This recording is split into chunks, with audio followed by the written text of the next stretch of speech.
Hello, जय हिंद दोस्तों। Home guard act में संशोधन, जवानों को मिलेगा पेंशन, पीएफ, रिटायरमेंट का लाभ और राज्य या केंद्रीय कर्मचारी का दर्जा। ये सभी कुछ आपको दिखाने वाले हैं। ध्यान से देखना और समझना। वीडियो को स्किप बिल्कुल ना करें, पूरा वीडियो देखें और वीडियो समझ में आए तो वीडियो को लाइक जरूर कर दिया करें। लाइक करने में कंजूसी ना क्या करें और चैनल पर अगर पहली बार हैं तो चैनल को सब्सक्राइब करके ऑल की घंटी पर सेट कर दें ताकि इस तरह के लेटेस्ट वीडियो आपके पास तक सबसे पहले पहुंचते रहें। और कमेंट बॉक्स में अपने राज्य का, अपने जनपद का नाम जरूर लिखा करें।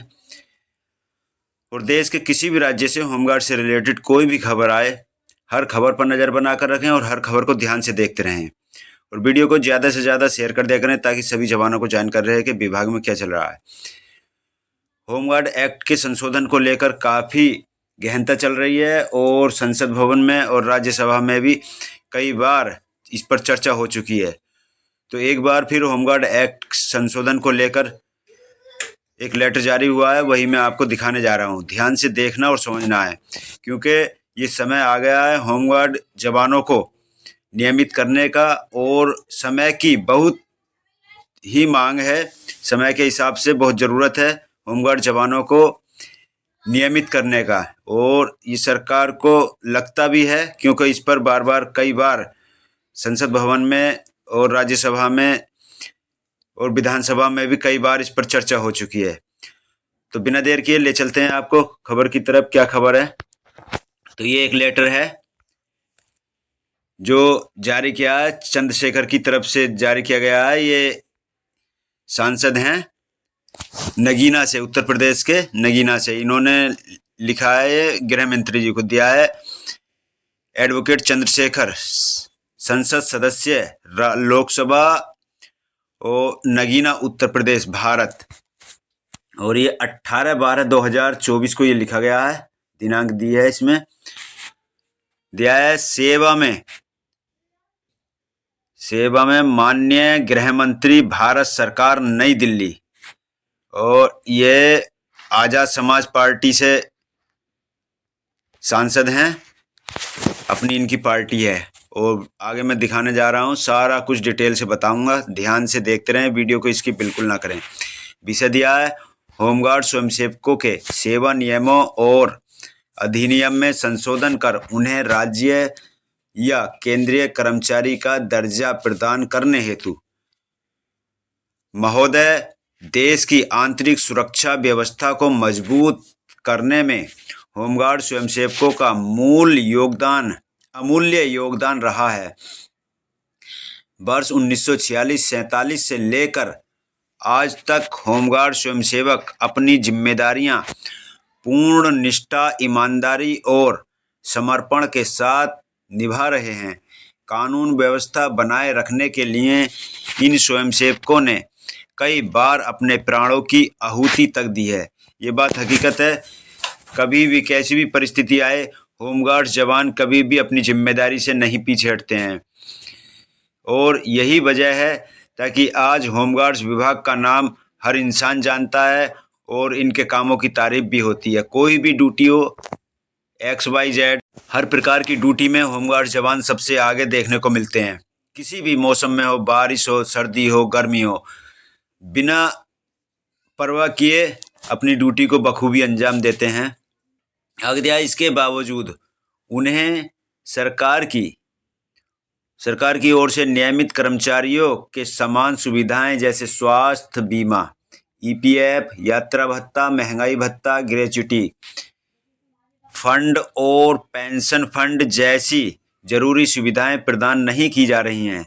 इस स्थिति में न केवल इन स्वयंसेवकों को मुख्य धारा से वंचित कर दिया है बल्कि उनके और उनके परिवारों के जीवन को भी कठिन बना दिया है। ब्रिटिश काल के नियमों के आधार पर इन होमगार्ड स्वयंसेवकों को स्वयंसेवक की श्रेणी में रखकर नियमित कर्मचारी का दर्जा नहीं दिया गया है। यह संविधान अनुच्छेद 14 के तहत समानता के अधिकार का स्पष्ट उल्लंघन है।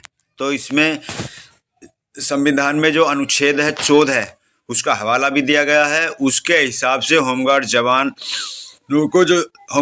को जो समानता का अधिकार मिलना चाहिए, उससे साफ जाहिर होता है कि जवानों के साथ ये अन्याय है और इस अनुच्छेद 14 का, जो संविधान का अनुच्छेद 14 है, इसका उल्लंघन भी होता है। आगे दिया है, अतः आपसे विनम्र निवेदन है कि होमगार्ड स्वयंसेवकों की निम्नलिखित मांगों पर गंभीरता से विचार किया जाए और शीघ्र कार्यवाही की जाए। नंबर 1 पर दिया है, होमगार्ड स्वयंसेवकों के लिए सेवा नियमों और अधिनियम 1946-47 और 1962-63 में संशोधन किया जाए और 60 वर्ष की आयु तक सेवा नियम नियमित कर्मचारियों के समान बनाए जाएं। नंबर 2 पर, होमगार्ड स्वयंसेवकों को राज्य या केंद्रीय कर्मचारियों का दर्जा प्रदान किया जाए। इसके साथ ही उन्हें स्वास्थ्य बीमा, ईपीएफ, यात्रा भत्ता, महंगाई भत्ता, मकान किराया भत्ता, ड्यूटी के दौरान मृत्यु होने पर शहीद का दर्जा और मृत्यु उपरांत अनुकंपा नियुक्ति, यानी कि परिजनों में से किसी एक की नियुक्ति, और परिजनों के लिए आर्थिक सहायता, ग्रेच्युटी फंड और पेंशन जैसी सुविधाएं उपलब्ध कराई जाएं। ये सभी कुछ इसमें दिया गया है और बहुत ही बेहतरीन बात जवानों के हक में कही गई है और कोई भी न्याय के खिलाफ नहीं है, सभी न्याय से बात की गई है। अगर ऐसा होता है तो जवानों के लिए न्याय होगा और सरकार का ये कदम इतिहास के पन्नों में स्वर्ण अक्षरों में लिखा जाएगा और होमगार्ड परिवार, ऑल इंडिया होमगार्ड परिवार भी सरकार के सदा आभारी रहेंगे अगर ये लेटर स्वीकार कर लिया जाता है तो केंद्र सरकार की तरफ से। आशा है कि आप इन मांगों पर शीघ्र निर्णय लेकर होमगार्ड स्वयंसेवकों के प्रति सरकार की संवेदनशीलता और महत्वपूर्ण दृष्टिकोण को दर्शाएंगे। सादर धन्यवाद। चंद्रशेखर, भवदीय चंद्रशेखर, ये सिग्नेचर दिए हैं। तो आपकी इस पर क्या राय है, कितना अमल होगा, सरकार कितनी जिम्मेदारी इस पर दिखाएगी?